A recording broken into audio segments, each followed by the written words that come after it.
Headlines brought to you by Chitale बंधू.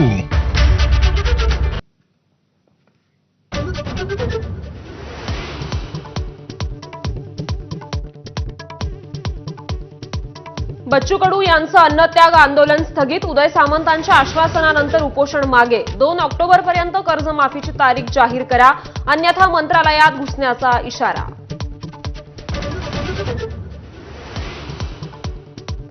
पुण्यात अजित पवारांच्या कार्यक्रमात गोंधळ. कर्जमाफीच्या मागणीसाठी प्रहारचे कार्यकर्ते आक्रमक. कार्यकर्त्यांची पोलिसांकडून धरपकड.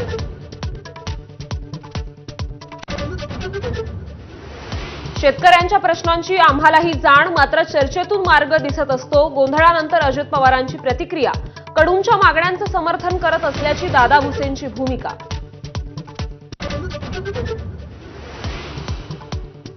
फडणवीस, भाजप, शिंदे हे महाराष्ट्राचे दुश्मन आणि महाराष्ट्राच्या दुश्मनांशी संपर्क ही महाराष्ट्राशी प्रतारणा. राज फडणवीस भेटीच्या प्रश्नावर संजय राऊत कडाडले.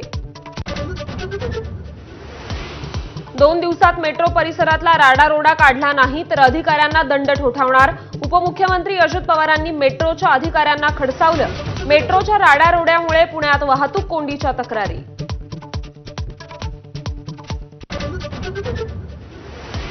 नाशिकच्या वाहतूक कोंडीवरून छगन भुजबळ अधिकाऱ्यांवर संतापले. अधिकाऱ्यांनी कामं केली नाही तर रस्त्यावर उतरेन असा इशारा. पाहणीवेळी गैरहजर राहणाऱ्या अधिकाऱ्यांनाही सुनावलं. मनसेच्या कार्यक्रमात ठाकरेंच्या शिवसेनेच्या नेत्या किशोरी पेडणेकरांची हजेरी. राज ठाकरेंच्या वाढदिवसानिमित्त कार्यक्रमात देशपांडे, पेडणेकर एकत्र. चर्चांना उधाण.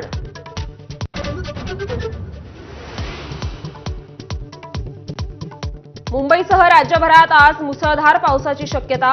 रायगडला पावसाचा रेड अलर्ट तर पुण्यात काही भागात दमदार पावसाची हजेरी. ऑरेंज अलर्ट जारी. मनसे अध्यक्ष राज ठाकरेंचा आज 57वा वाढदिवस. मुख्यमंत्री देवेंद्र फडणवीसांकडून राज ठाकरेंना वाढदिवसाच्या शुभेच्छा. शिंदेंकडूनही अभिष्टचिंतन.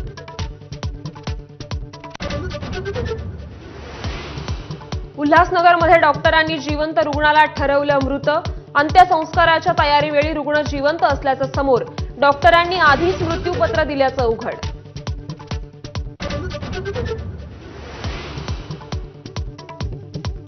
पुणे जिल्ह्यात पावसाचं थैमान. संत ज्ञानेश्वरांची पालखी प्रवास करते त्या दिवे घाटाची पावसामुळे दुरावस्था. मुसळधार पावसामुळे रस्त्यावर चिखलाचं साम्राज्य.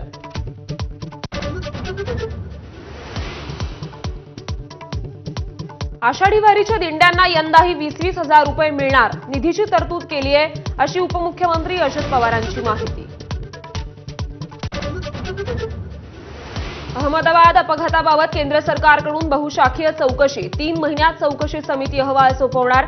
अर्धा डझनहून अधिक यंत्रणा प्रत्यक्ष फील्डवर. डीएनए चाचणीनंतर मृतदेह नातेवाईकांना सोपवण्यास सुरुवात. अनेक मृतदेह पूर्णपणे जळाल्यानं ओळख पटवण्यात अडचणी. आतापर्यंत 8 मृतदेह सोपवल्याची माहिती. मुंबईच्या कोस्टल रोडवर भरधाव कार अपघाताचा सीसीटीव्ही समोर. पावसामुळे कार घसरून उलटली. सीट बेल्ट लावलेला असल्यानं चालक थोडक्यात बचावला. इस्रायल आणि इराणमध्ये तुंबळ युद्ध. इराणकडून इस्रायलवर रात्रभर क्षेपणास्त्रांचा मारा. इस्रायलच्या हल्ल्यात 104 लोक ठार झाल्याचा इराणचा दावा.